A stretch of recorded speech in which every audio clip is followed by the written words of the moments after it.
அதை விட மோடிங்கிற ஒரு மோசமான எலிமெண்ட்டை வந்து இந்தியாவின் பிரதமரா முன்மொழிகிறாங்க. அது தமிழ்நாட்டுல வைகோ தான் கொண்டு வந்து கொடுக்குறாரு.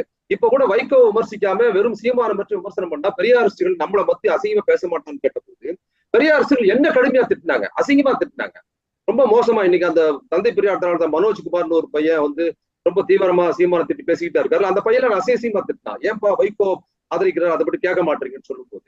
ஆனா அவங்க அப்போ நான் எழுதுனேன், இவங்க வந்து வைகோவை மட்டும் கேட்க மாட்டாங்கல்ல, பெரியார் பேர்ல இருக்கிறவங்க திமுக விமர்சனம் பண்ணுவாங்க பாஜக போச்சுன்னா, பாஜக கூட்டணியில் இருக்கும்போது வைகோவை விமர்சிக்க மாட்டாங்க. வைகோ மட்டும் இல்ல, இவங்க விஜயகாந்தை கூட விமர்சிக்க மாட்டாங்கன்னு சொன்னா அதுதான் இன்னைக்கு நடக்குது. அப்போ அன்னைக்கு எதுக்காக வைகோவை விமர்சிக்கலையோ, என்ன காரணம்? வைகோவாவது விடுதலை புலி ஆதரவாளர், தமிழ் உணர்வாளர், அதுக்காக ஆதரிச்சு பெரியார் சொல்லிக்கலாம்.